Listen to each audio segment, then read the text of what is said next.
¿Qué tal? Buenas noches, bienvenidos a Espiral. Hoy hablaremos de la ciudad, ese objeto tan pasional para muchos seres humanos, porque es ahí donde hacemos nuestra vida, donde ejercemos nuestros derechos, donde construimos nuestras relaciones afectivas, donde trabajamos. La ciudad entendida como calles, avenidas, urbe, pero también la ciudad entendida como la entendían los antiguos, la polis, el espacio de lo público. La ciudad es un concepto que no ha dejado de moverse desde que existe el ser humano y sobre todo en las últimas décadas su noción se ha modificado aceleradamente. Hoy la mitad de la población en el mundo vive en ciudades. En el año 2050, 2/3 de los seres humanos viviremos en ciudades. ¿Cómo vivirse como individuo frente a esas megalópolis plagadas de intereses y de conflictos? ¿Cómo resolver los problemas de vivienda, de basura, de agua, de seguridad, en fin, de esparcimiento, de espacio público, de derechos? Ese es el tema que abordaremos hoy a la manera de un gran prólogo sobre la ciudad, prólogo de una serie de programas, 5 en total, donde hablaremos de cada uno de los ángulos que nos afectan hoy relacionados con las cívitas. Comenzamos.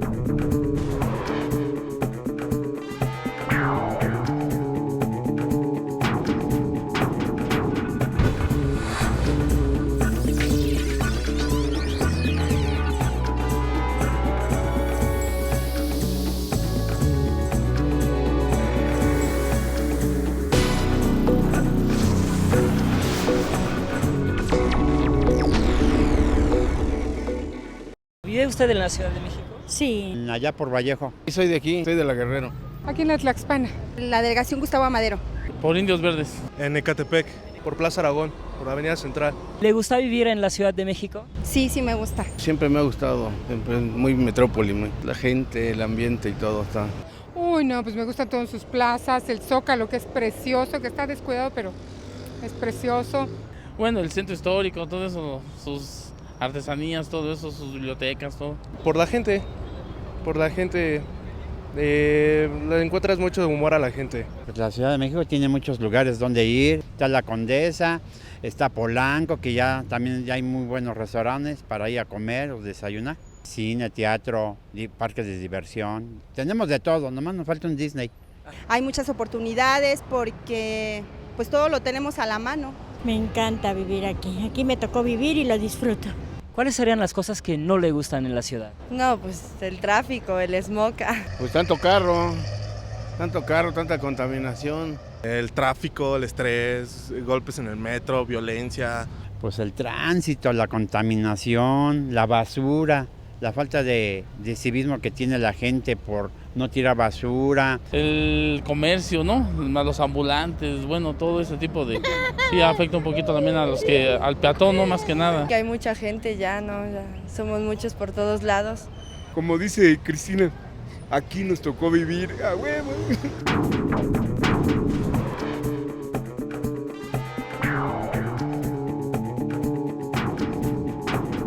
Abrimos nuestra discusión sobre la ciudad y las ciudades del futuro con 4 expertos, activistas, en fin, gente que ha estado envuelta en la discusión de la ciudad que viene. Les doy la bienvenida, les agradezco muchísimo que nos acompañen en Espiral.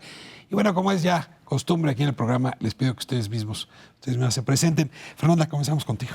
Muchas gracias. Mi nombre es Fernanda Canales, soy arquitecta, trabajo de manera independiente. Llevo ya poco más de 20 años en la profesión y he trabajado en España, en Japón, pero principalmente en México. Y me interesan los temas urbanos precisamente por salirme de los 4 muros en los que muchas veces se inscribe la arquitectura. Me interesan no solo los edificios en sí, sino los efectos de los edificios en la ciudad. Dices España, Japón, ¿haciendo qué? Trabajando en despachos.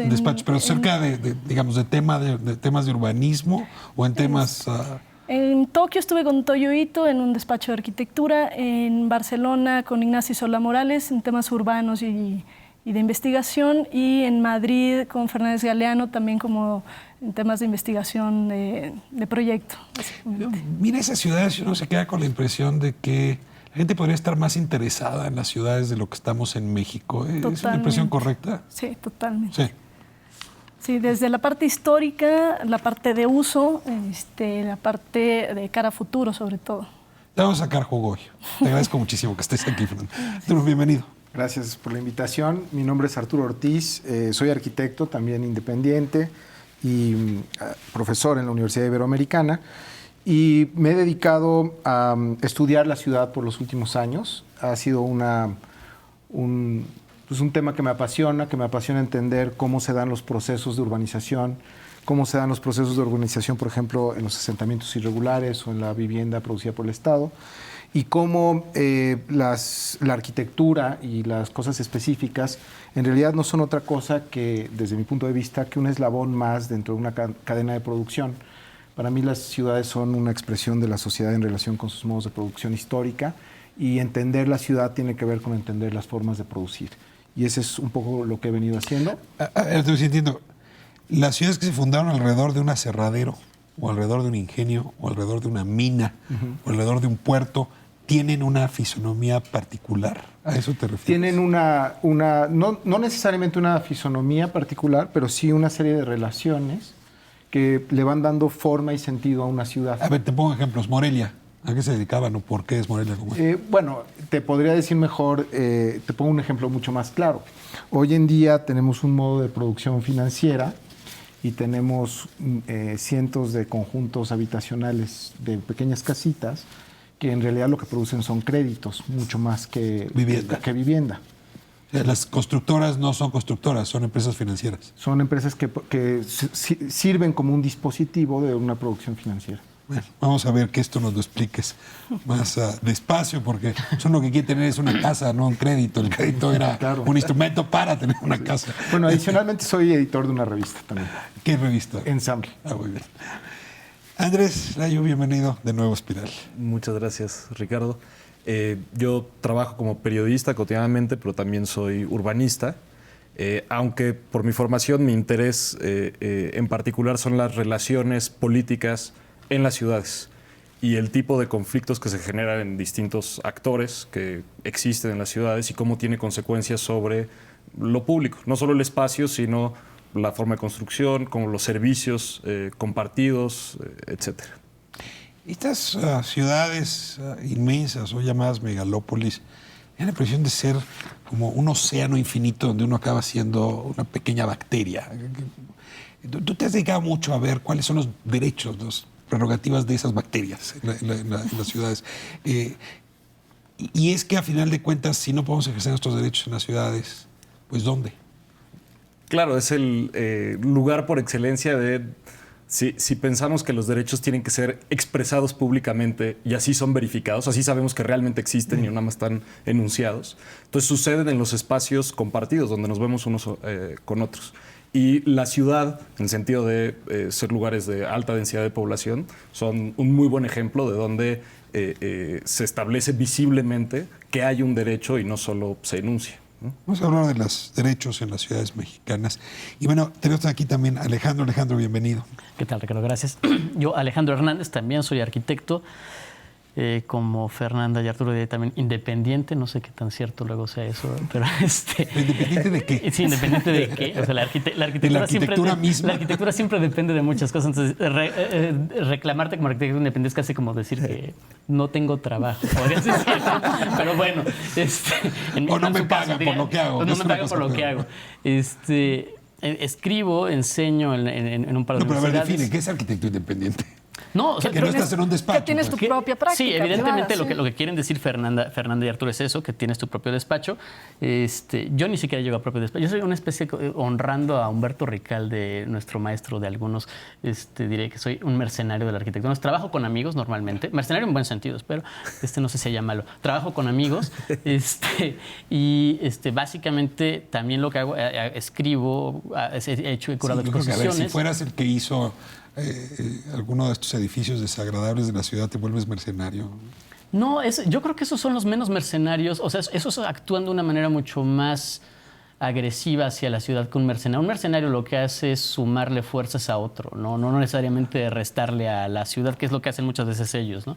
Y la ciudad me interesa un poco, aún mucho, yo creo que de una posición ambigua. Por un lado, desde una visión casi nostálgica de pensar que la arquitectura tenía algo que ver con la ciudad y lo hemos reclamado los arquitectos a lo largo, creo que por lo menos de 2000 años. Los arquitectos sabemos hacer ciudad.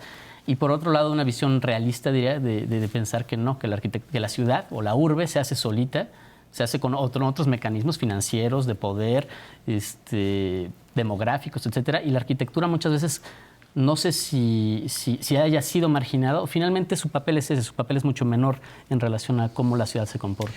La relación entre el ser humano y la ciudad es una relación de pasiones, ¿no? Yo creo que, digamos, por ejemplo, en literatura, pocos objetos, cosas han despertado tanta pasión, tanta poesía como en las ciudades. Tinta escrita a toneladas para hablar de la ciudad de París o de Londres o de la ciudad de México. En fin, hay una cosa como muy humana en la expresión justamente de las ciudades. Y la ciudad es un invento, digamos, que habremos visto que 500 años antes de Cristo, más o menos, a la fecha. Y sin embargo es un concepto que se ha ido moviendo, y por aquí quisiera entrar con ustedes, y todo anuncia que se va a mover aún más ese concepto. Porque cada vez más seres humanos vamos a vivir en ciudades. Decía yo en la introducción, hoy más o menos la mitad de la población del mundo vive en ciudades, probablemente 2/3 vamos a vivir en ciudades para el 2050.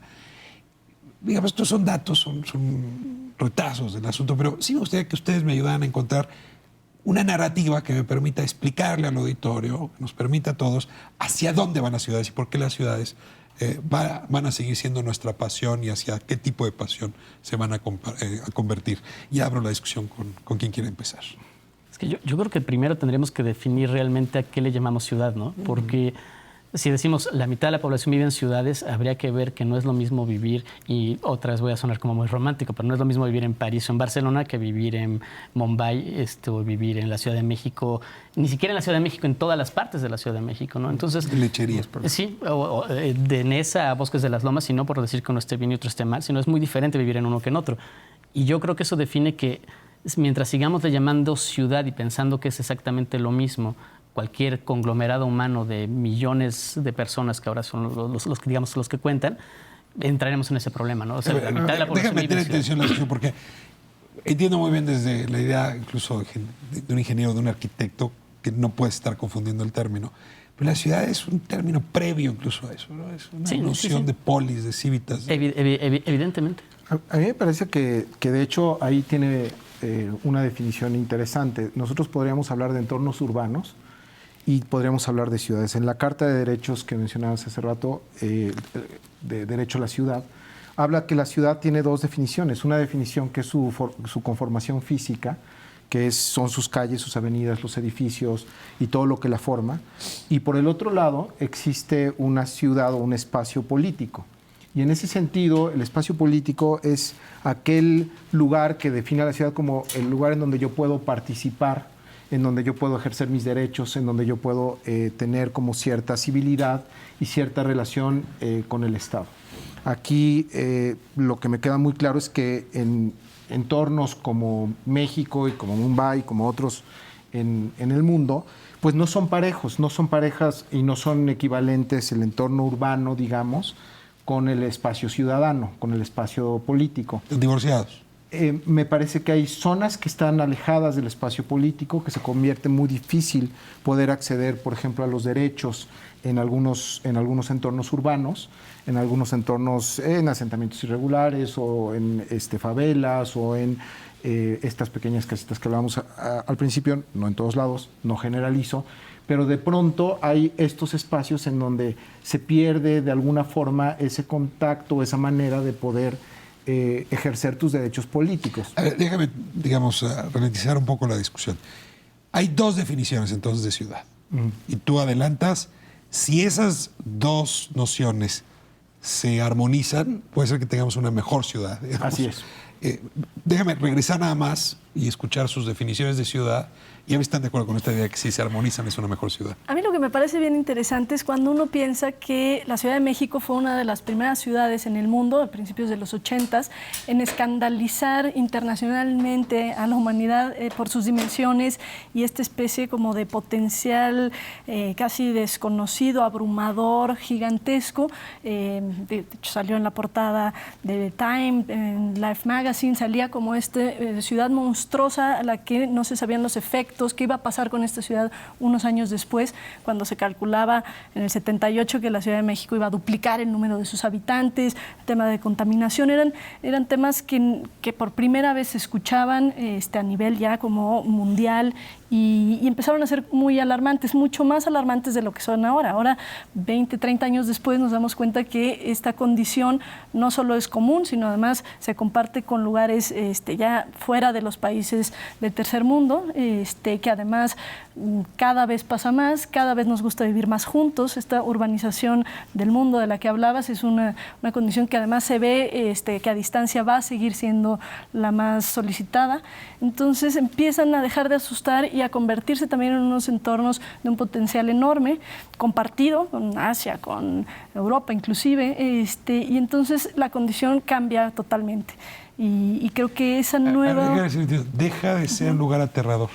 Sí, y empieza a tener un potencial económico, humano, de otro, totalmente distinto a lo que era hace 30 años. Ya no asusta, sino que ya se vuelve una condición compartida con el resto del mundo, además deseada en términos de proximidades, de comercio, empiezan a ser las ciudades más eficientes.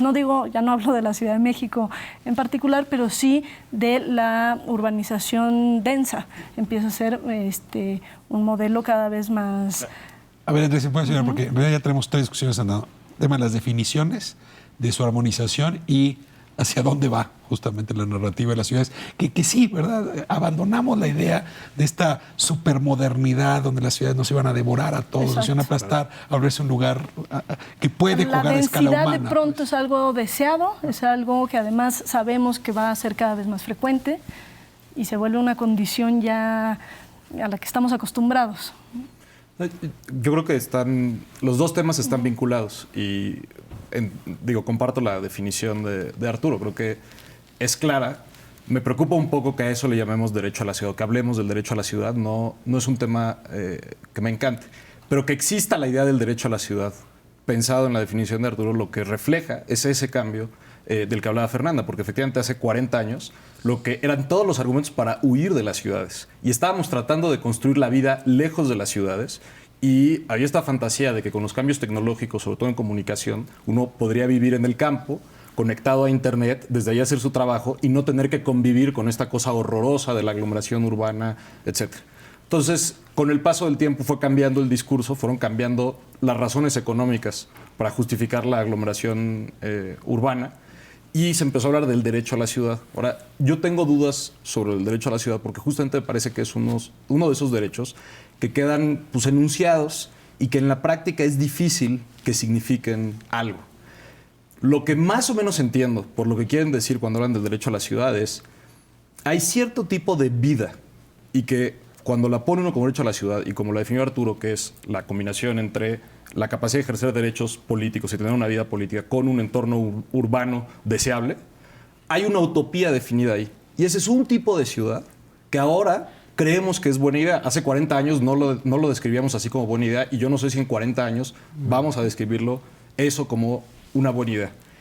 Pero si creemos que ese es ideal, entonces las personas se tienen que tener acceso a ese tipo de vida, no por dónde nacieron, cuál es su ingreso, sobre todo yo creo que es la relación con el mercado, o sea, que quede aislado de la condición económica y por eso es un derecho, como los otros derechos. No importa quién eres, no necesitas justificar quién eres, simplemente por ser ciudadano, tienes derecho a ese tipo de vida. Ahora, ¿qué tan estable es que ese tipo de vida es la deseable y cómo imaginamos ahorita las ciudades deseables? Decía Barcelona o París, qué agradable vivir ahí. Bueno, en este momento eso pensamos. No pensábamos eso antes y no necesariamente vamos a pensar eso en el futuro. A ver, en el siguiente segmento le entramos de lleno a esto que llaman el derecho a la ciudad, que convoca a la discusión el día de hoy en este programa. Pero déjeme, antes de irme a corte, dejar sembrar una idea. Sí se imagina uno la ciudad, pensando quizá ya a partir de la Revolución Industrial, ¿no? Siglo XIX, XX, como un lugar concebido en primera o en tercera persona el plural, ¿no? Es decir, la masa. Ellos de esa ciudad, nosotros de esta ciudad. Pero el individuo es perdido, extraviado, es parte de ese conglomerado que vive apiñonado. Incluso se construyeron así las ciudades para vivir en ese gran plural Y de golpe, tú lo decías ahora muy bien, Fernanda, lo que va corriendo en las últimas décadas, la idea de no, el sujeto, el individuo, la primera persona al singular, puede vivir dignamente sin sentirse aplastado por ese plural. Y supongo que ahí es donde entra el tema de los derechos, porque el derecho lo que hace es singularizar, ¿no? El acceso y la prerrogativa. Me voy a corte y regresamos a hablar del derecho a la ciudad en las definiciones que ustedes nos puedan ofrecer y a ver si, Andrés, te convencen o no. Quédense con nosotros, seguimos en Espiral.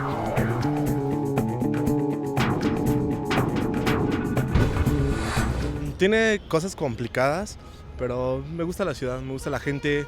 Le veo el lado bueno, digámoslo así. Hay posibilidad de crecimiento económico, hay de todo. Nada más hay que ser positivos, yo pienso.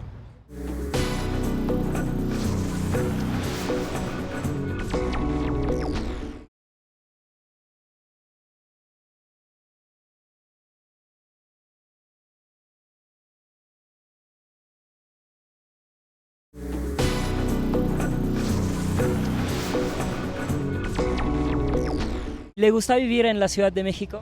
No, ¿sabes qué? Prácticamente ya no. O sea, yo nací aquí, pero mi situación de origen, bueno, mis padres fueron de Morelia, Michoacán, y uno quisiera estar diferente en otra forma, ¿no? O sea, más tranquilo, más situaciones, porque mira, el ajetreo, yo soy discapacitado y nadie tiene la preocupación ni la situación de hacer ninguna situación por uno mismo. O sea, ¿cómo te diré? O sea, no sé si me entiendes, pero que les vale. Estamos de vuelta hablando de la ciudad en este primer programa de 4 que vamos a hacer justamente sobre el tema. Ya se introdujo, digamos, la noción de derecho a la ciudad, que es uno de los ejes temáticos de hoy. Pero antes de llegar ahí, yo quisiera pedirles, arquitectos, que me ayuden a hablar de una... En fin, de alguien que conceptualizó la arquitectura urbana, de Corbusier, que fue quien empezó a trabajar, por lo pronto en París justamente, la idea de los multifamiliares, estos lugares donde muchas familias podían vivir casi como si fueran panales, ¿no? Se puso de moda, todas las ciudades querían algo donde Le Corbusier pusiera su sello. Ayúdenme a explicar, como si estuvieran dando una clase, pues, y en 2 frases, ¿quién fue este arquitecto? ¿Qué es lo que tenía en mente y qué es lo que trataba de resolver? Bueno, yo creo que Le Corbusier tiene habría 2 lecturas posibles de Le Corbusier. Pero evidentemente Le Corbusier es uno de los grandes maestros de la arquitectura del siglo XX, inventó muchas cosas, desde el nivel del objeto arquitectónico, con sus villas, sus casas y demás, hasta el nivel urbano, las ciudades y todas sus propuestas. Pero por otro lado, en el lado del urbano, yo creo que Le Corbusier formalmente puede ser muy moderno, pero conceptualmente creo que no lo era tanto, o más bien es de esa modernidad que empezó en el siglo XVIII y que culmina, es el final de esa, digamos, de la gran modernidad del siglo XVIII, la Ilustración, y que termina con el XIX y con el XX. Le Corbusier es primo hermano de Haussmann, por ejemplo. Le Corbusier es un arquitecto que controla desde arriba, que uniformiza el territorio y que piensa que todo debe funcionar perfectamente. A mí hay una... Es una suerte de arquitecto que piensa la ciudad como si fuera una fábrica. Todo tiene que estar como ordenado. Si fuera un entorno diseñado por un arquitecto y por la mano de un arquitecto además. Y no, eso no suena mal. Controla. No, pero que también controla, que diseñó una ciudad para 2 millones de habitantes.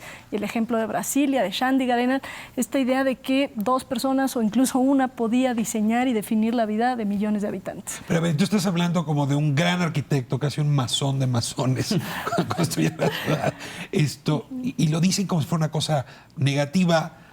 Yo quisiera saber por qué es negativo que alguien diseñe una ciudad y entonces le dé coherencia y la coordine bien. Porque normalmente hay como una fantasía y es muy tentadora para todo el mundo. Decir, bueno, es que los problemas, tenemos soluciones a cada uno de los problemas y los investigamos, los entendemos un poco y vamos a encontrar la solución técnica, vamos a tener la mejor solución posible. Pero lo que obvia decir que tienes una solución técnica y que es muy buena es que justamente hay intereses en conflicto en todos lados. Y lo que es una solución buena para unos, evidentemente, son costos para otros. Espero que lo baje este territorio, pero si una familia va a construir una casa, pues está bien que contrate a un arquitecto, ese le dé soluciones. Pues si una sociedad va a construir una ciudad, ¿por qué no contrata a un arquitecto y que le solucione los problemas? ¿Dónde está el problema? Justamente porque los problemas son distintos para cada persona o grupo, dependiendo de quién cree que es, de qué intereses, qué objetivos tiene en la vida. Pues los problemas no es lo mismo construir una calle para coches que construir una banqueta para peatones. Hay intereses que entran en conflicto en a quién le dedicas más espacio, por ejemplo. La ciudad es un espacio para el conflicto. La ciudad es un espacio en donde tendríamos que tener todos los mismos derechos, etcétera, pero bajo un mismo techo jurídico. Y en ese sentido, ¿es un espacio para el conflicto? Es un espacio para la diversidad, es un espacio definido por sus divergencias, por las diferencias que hay entre cada uno de nosotros. Y un poco la idea sería que tuviéramos un mismo techo jurídico. A mí me parece que los proyectos de Le Corbusier era como poner a todos como dentro de la misma secuencia programática. Y esto de alguna forma cancelaba diversidades. Para Le Corbusier, el hombre medía 1,80, era hombre, era el modulor y diseñó todo en base a este sistema del hombre perfecto, dejando fuera como muchas cosas. Entonces, las ciudades que se diseñaban a partir de 2 millones, 3 millones de habitantes generaban obviamente esta otra ciudad por debajo de la ciudad diseñada, lo que conocemos hoy en día en todas las ciudades. Que finalmente es la ciudad de los derechos del hombre, pero así en singular. Y el problema, un poco con lo que se decía ahorita Arturo, es la ciudad de los derechos de los hombres y de las mujeres, de los niños, de los chaparros, de los altos, de los que no se pueden, de los discapacitados, de los que se mueven diferente, de los que se agrupan de otras maneras. Y esa ciudad creo que es una ciudad que no estaban pensando no porque fueran malos o porque fueran autoritarios de una mala manera, sino por una forma de pensar de esa época, de ese momento, que pensaban que todo el mundo podía y debía de vivir de la misma manera. No es equivocado decir que en la idea del panal o del hormiguero estaba el corazón. Todas las hormigas, todas las ovejas parecen iguales, por lo tanto deben vivir en condiciones iguales. Exacto. Y dicen ustedes, a ver, las ciudades son el lugar de la diversidad. No sé si del conflicto en automático, porque supongo que un techo jurídico te disminuye conflictos, pero sí es donde los intereses chocan, van, crecen y me dejan fuera. Muy bien, y en esa lógica, entonces no es conveniente que haya un arquitecto, supongo que tendrá que haber muchos. Exacto. Y no solo arquitectos, o sea, sería importantísimo tener sociólogos, economistas, urbanistas y muchísimas otras profesiones y ciudadanos que básicamente participen en la construcción cotidiana de la ciudad. Para mí, una de las cosas que me parece fundamental en la ciudad es que tengamos la capacidad de transformarla. Las ciudades son procesos. Y si nosotros no tenemos esa capacidad de transformación, no tenemos como los instrumentos para poder transformar nuestra vida cotidiana, pues en realidad no tenemos ese acceso, digamos, al derecho principal político que tendría que suponer una ciudad. Una ciudad que abreva de esta tradición modernizadora, pues está llena de multifamiliares, ¿no? O sea, las torres de Tlatelolco, el Benito Juárez en la Colonia del Valle, son ejemplos emblemáticos de cómo llega esta corriente a México. Yo sigo viendo esa lógica cuando ahora sale uno de la ciudad y se encuentra otra vez uniformado de tanques rotoplas, ¿no? En las afueras, las casitas todas iguales. Por cierto, iguales de mal pintadas 2 años después de que se construyeron. Es una cosa. No hemos roto ese paradigma. Es decir, seguimos construyendo espacios habitacionales como si fuesen panales o hormigas. Pero yo pienso que sí hay bastantes diferencias. Primero, en la concepción política incluso de Tlatelolco o del CUPA o de todos estos conjuntos que básicamente respondían a una dinámica de gobierno, respondían a una lógica, una política pública muy pensada, digamos, en ofrecer vivienda a los trabajadores, muchas veces a los trabajadores del Estado. Y hoy en día, desde mi punto de vista, el Estado lo que hizo fue soltar las riendas del asunto y dejar que estos espacios crecieran pues sin ningún tipo de planificación. Ahora sí que al precio del mercado, el terreno más barato es el terreno que se convirtió en casitas y con una serie de modelos que no tuvo como un cierto rigor, digamos, de control de cómo debería de ser. Lo que hicimos, desde mi punto de vista, fue pequeños espacios o pequeños entornos urbanos alrededor de la ciudad, ¿sí?, que no tienen la capacidad de esto que decía, de tener dispositivos que te acerquen al Estado, que te acerquen a cierto tipo de... Creo que eso es un muy buen ejemplo justamente de la diversidad de intereses. Cuando existía la idea un poco romántica, utópica del gran planificador, había un papel fundamental del Estado y que el Estado podía representar los intereses de la colectividad de alguna manera. Alejandro me citó a Haussmann hace un momento. A ver, Haussmann es un arquitecto que lo que trata es justamente de darle cabida a todo mundo, de ordenar las cosas. Y entonces se pensaba así.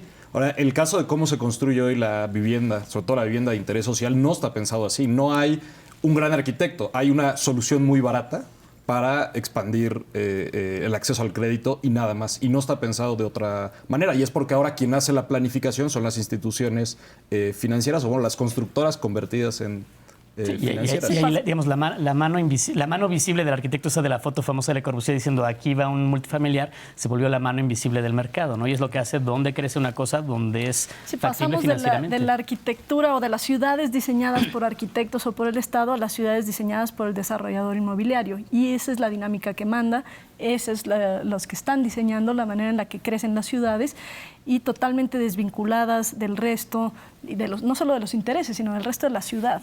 A ver, déjame si entendí bien, y creo que te lo resumías estupendo, Fernanda. A ver, había un gran decididor, ¿no?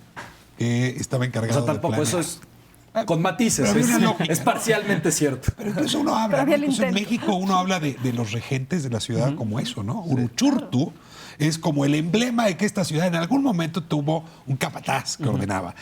Y luego entramos, se acaba, porque quizás es irreal, y entonces entran los intereses.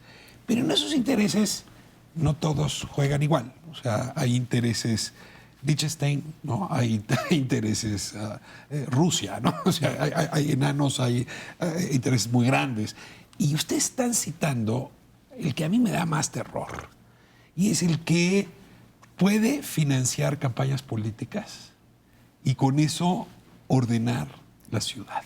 Las constructoras que se están adueñando apabullante de la política. No quiero dejar de enfatizar que el otro también era bastante terrorífico. O sea, no es cierto que era una buena solución la del gran planificador que en los intereses colectivos decidía que era bueno.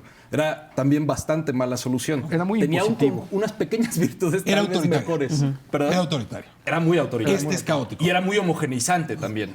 Bueno, cuando Mario Pani, que es la figura que trajo a México un poco el modelo de Le Corbusier, cuando en el 64 manda las fotos de Tlatelolco recién terminado, todos los edificios para 100,000 habitantes, lo manda para publicar en una revista francesa y en Francia ven las imágenes y le contestan, perdón, pero nosotros nunca publicamos edificios que no estén construidos, no publicamos maquetas.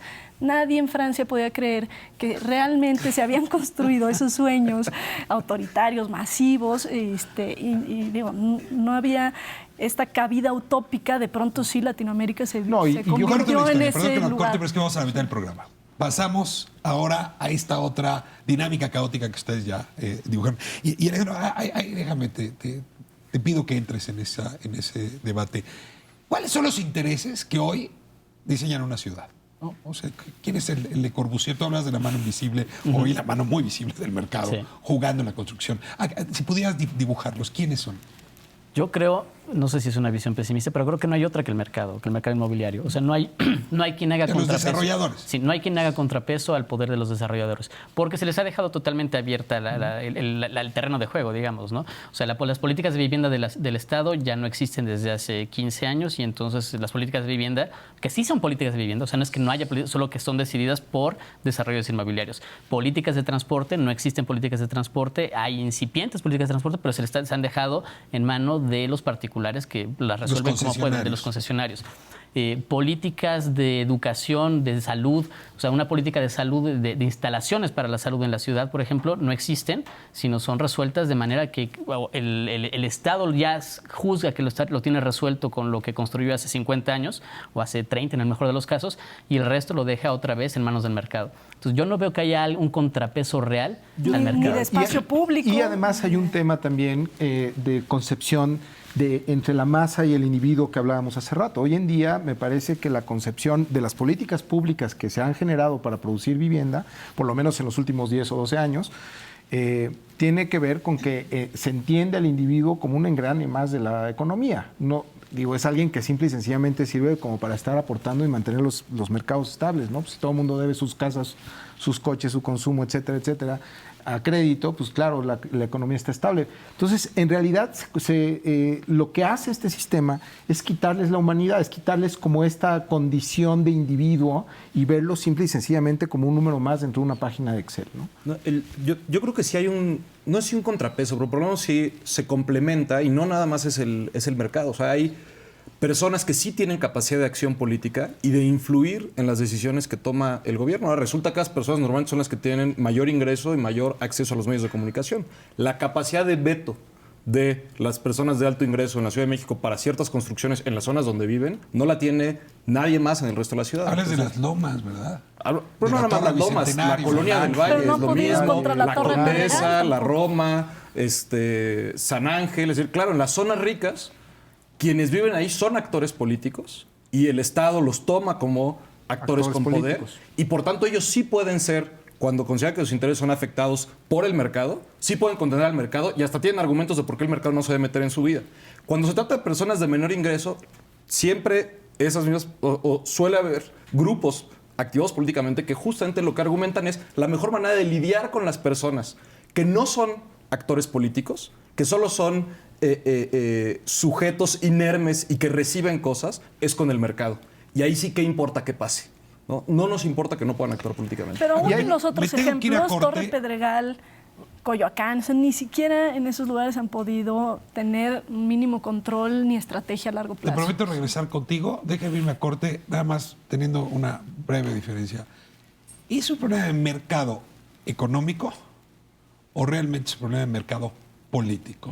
Y quiero insistir, ¿quién financia campaña o quién acarrea votos? Sí, nos faltan asentamientos. Ese eje, regulares. ¿Cómo juega en el caos? Regresamos, quédese con nosotros. ¿Le gusta vivir en la Ciudad de México? Bueno, pues sí, porque es más seguro que la provincia. Ya ahorita el DF tiene más seguridad que la provincia y tanto con tantas cámaras que hay alrededor de la ciudad, pues ya es muy difícil que pase algo. El Distrito Federal se consideraba muy agresivo, pero a últimas fechas mucha gente de provincias ya se viene a vivir o a trabajar acá por la seguridad que hay.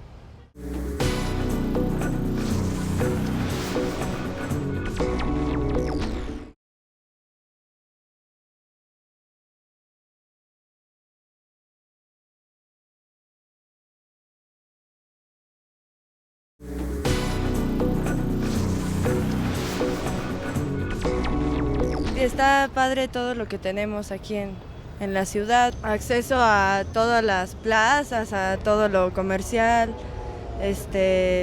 centros de comida, diversión, lugares, bares, hay de todo cerca de aquí.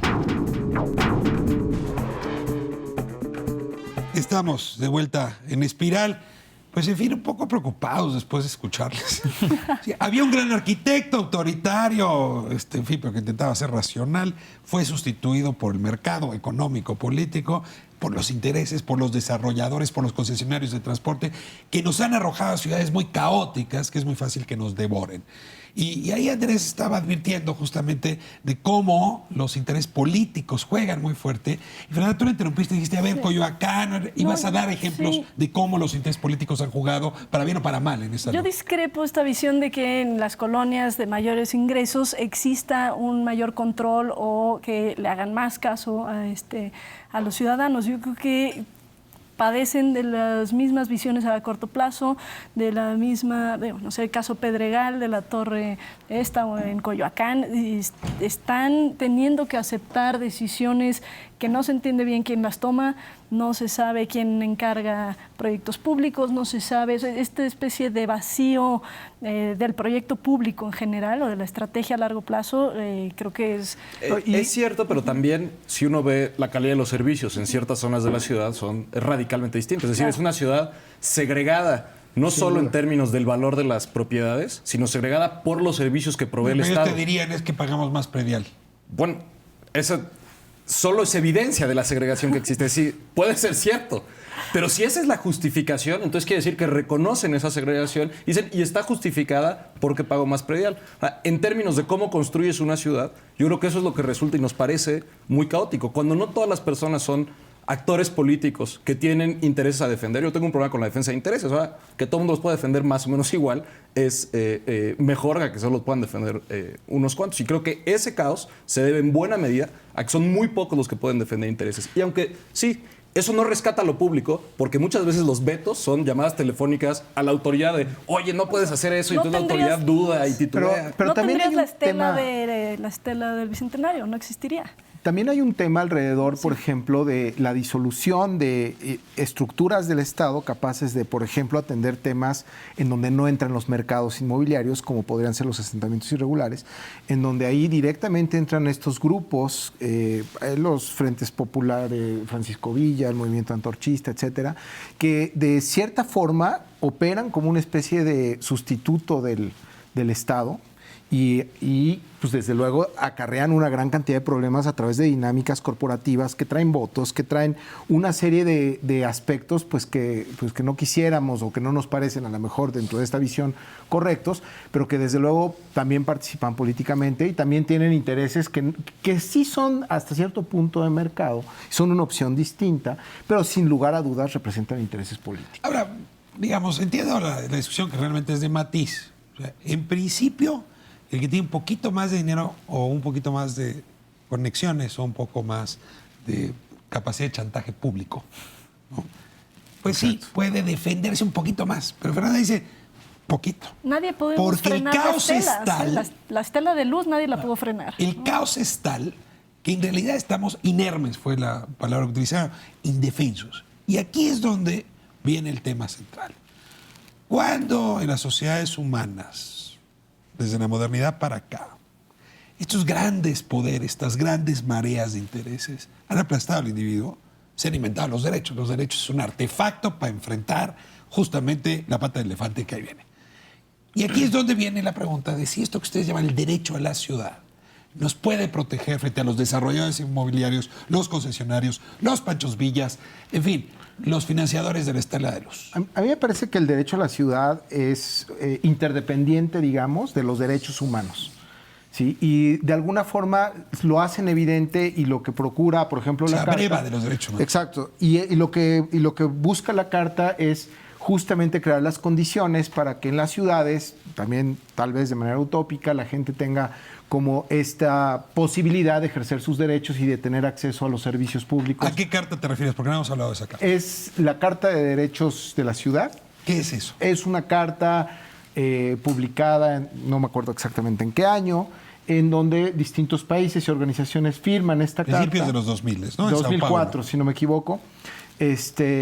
Y bueno, tiene la finalidad de buscar o de clarificar qué es el derecho a la ciudad, que es básicamente lo que ellos dicen es que es el mismo derecho que tendrías como ser humano. Los derechos humanos están totalmente relacionados y que de alguna forma la Carta tiene esta finalidad de dar como dispositivos o ciertas normas que le permitan a las autoridades, a los actores políticos, a los actores sociales participar y ejercer mejor los derechos. Cuando se expidió la Carta de los Derechos del Hombre y del Ciudadano, o la Carta de Derechos Humanos de 45, dicen ellos, todavía no se observaba la ciudad como es hoy, como va a ser. Y por lo tanto hay necesidad de pensar en derechos de nueva generación. Ahí es donde arranca la idea de a partir de la Carta de Derechos Humanos hay que complementarla con estos nuevos derechos. Uno de ellos es el derecho a la ciudad. Pero en realidad el derecho a la ciudad es una serie de derechos. ¿Cuáles son los que comprende este paquete? Yo tengo aquí algunos de estos derechos. El derecho a la planificación y a la gestión urbana. Ahorita me dicen cuáles de esos cumple las urbanizaciones de México. El desarrollo urbano equitativo y sustentable, el derecho a la información pública, la libertad de integridad, la participación política, la asociación, revisión, manifestación y uso democrático del espacio público, que es un derecho. Derecho a la justicia, a la seguridad pública, al agua y servicios públicos, al transporte público, el derecho a la vivienda, el derecho al trabajo, el derecho al medio ambiente sostenible y sano. Y estos derechos, cuando tú lees la Carta, te darás cuenta que tiene que ver con la manera de ejercer estos derechos rápidamente, de manera muy expedita, ¿no? Andrés, reacción. Sí, yo insisto, tengo dudas porque esos derechos no solo están en la ciudad. Es decir, también los queremos realizables fuera de las ciudades. Entonces, no me queda muy claro. Entiendo el discurso político, entiendo que es una manera de aislar las ciudades que ahora imaginamos como deseables del mercado y de la influencia de interés y dejar que las personas lo ejerzan. Pero yo creo que más bien habría que pensar en cosas concretas que implican batallas políticas. Entonces decimos, hay poderes que están decidiendo las formas de las ciudades, pues vamos a revisar cuáles son y cómo los enfrentamos. Entonces por eso creo que es muy buen ejemplo el de los desarrolladores, pero los desarrolladores también, digamos, son tan solo uno, pero también existen los habitantes de la ciudad que defienden la condición de privilegio en la que están. Y por eso insisto en la segregación, porque si algo marca, y yo diría, si algo marca el futuro de la Ciudad de México, es esa segregación. Y esa segregación promovida por el Estado y por el gobierno. Si tú de casualidad naciste sobre Avenida Reforma y creciste ahí, si es antes de Avenida Juárez hacia El Ángel, entonces te va muy bien porque el Estado ha invertido dinero, ha rehabilitado esa zona, ha dado créditos para el desarrollo, etc. Si vives hacia la Colonia Guerrero, pues ya te tocó muy mal. Claro, yo en ese sentido hablaría no tanto del derecho a la ciudad, sino el derecho a los servicios de la ciudad, que al final de cuentas es un poco eso, es cómo todos tienen acceso desde el transporte público hasta el espacio público. Pero a mí me parece todavía que podría ser mucho más, es decir, esos derechos al acceso a los servicios, etcétera, están muy bien. Me parece, primero, que los derechos a la ciudad no se pueden limitar a la propiedad privada, que es un poco lo que dice Andrés, y por el otro lado, que uno de los derechos fundamentales tendría que ser con la posibilidad de tener una participación política real. Nada más me confundo un poco porque el problema es cuando los derechos se confunden con los deseos, ¿no? Los dos empiezan con D y son cosas distintas. Para que haya un derecho, pues tiene que haber una autoridad responsable de garantizarlo. Entonces, escuchaba yo ahorita la lista. Hoy, ¿ante quién voy y me quejo porque no se planea? Fernanda decía hace un rato, ¿ante quién voy y me quejo por no conocer el plan de desarrollo? Olvídate de la ciudad, de mi colonia. Claro. ¿Ante quién voy y me quejo porque tengo que esperar media hora para subirme al transporte público? ¿Ante quién voy y me quejo porque construí una unidad habitacional en una zona donde no hay agua? Sigo con basura y la lista es larga. Entonces, ¿cómo ejercer un derecho cuando no hay una responsabilidad y no hay una autoridad? No, y cuando buscas los atributos, las autoridades tampoco, una autoridad delegacional, pues tampoco tiene los atributos para resolver ninguna de las preguntas que hiciste. Sus atributos de ley. O sea, ellos funcionan para cosas como mucho más prácticas, bacheos, luz y cosas así, aunque está confundido y se vota por ellos, etcétera, ¿no? A mí me parece que no hay planeación, por ejemplo, y que además no hay a quien reclamarle en términos prácticos. No hay acto reclamable. Porque, ¿o sí? Pues no. O no hay autoridad a quien reclamarse. No, pero en ese sentido yo me gustaría que Alejandro hablara de este proyecto público.org que subió hace poco a internet, que sí tiene esta intención de decir a quién decide lo público, quién lo diseña, quién lo controla, quién lo... No, es que yo lo que creo es un poco, retomando para llegar a eso, pero retomando un poco lo que decía Andrés y lo que decía Arturo, creo que los derechos de la ciudad, en el fondo, al final, no se limitan a la ciudad. Y si nos vamos un poco al tema o sea, podremos desde los romanos hasta Henri Lefebvre en el 60 y tantos que se inventa lo del derecho a la ciudad, estaremos hablando que tiene que ver con lo público o con cierta concepción de lo público.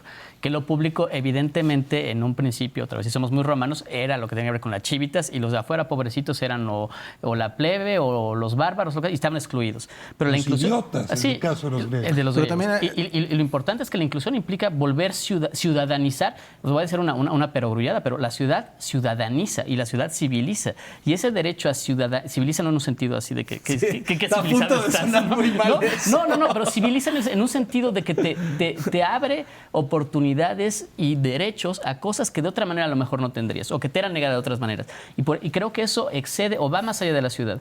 Y cuando, entre varios amigos, lo que nos hemos preguntado como arquitectos es cómo todavía podemos pensar lo público como algo en lo que se puede actuar para que genere esas cosas, ¿no? Para que esté sirviendo de plataforma para que el ciudadano pueda ejercer esos derechos que finalmente estaríamos hablando que son los mismos. Ejercer esos derechos podría permitir resolver o combatir o confrontar el caos al que han hecho referencia durante el programa. Los derechos ordenarían de manera distinta el desarrollo de las ciudades.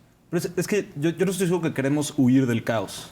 Es decir, justo las ciudades, la construcción de ciudades son procesos demográficos y económicos muy complicados que no estoy seguro que podamos controlar mucho. Lo único es que sí podemos hacer que un interés no predomine mucho sobre los demás. Es decir, que no toda la ciudad quede organizada. O sea, no hay un caos. En la construcción de vivienda no hay un caos. Todo se ve muy parejito, van siempre al mismo tipo de terrenos, ofrecen el mismo tipo de servicios limitados, etc. No es caos, sino que predomina tan claramente un interés que la ciudad solo, digamos, prioriza la atención a esos intereses y nada más. Yo creo que ese es el problema que tendríamos que... ¿Los derechos permitirían hacer eso? Yo creo que los derechos lo que básicamente dicen normalmente es que las personas participan como iguales en la decisión de cosas públicas y lo hacen de distintas maneras. Ahora, me preocupa ahorita cuando decías es que hay autoridades y uno tiene que poder ejercer ese derecho. En la Ciudad de México, pero también en otras ciudades, es muy popular este discurso. O sea, no estamos diciendo algo que está en el margen. Ahorita estamos hablando de algo que ya es hegemónico. ¿No? Y entonces, dice, la administración, la gestión democrática de la ciudad. Los planes urbanos en la Ciudad de México se hacen con gestión democrática. Ya hay reuniones donde la gente opina, etcétera. Pero el problema de hablar de derechos, cuando son cosas tan concretas, es que estamos viendo, digamos, no estamos viendo las consecuencias, estamos viendo los deseos, ¿no? Y entonces es lo deseable, es el piso desde donde estamos parados, pero no son las consecuencias que estamos viendo. Aunque vayan las personas y participen, las consecuencias siguen siendo otras. Se acabó el tiempo, 30 segundos cada quien.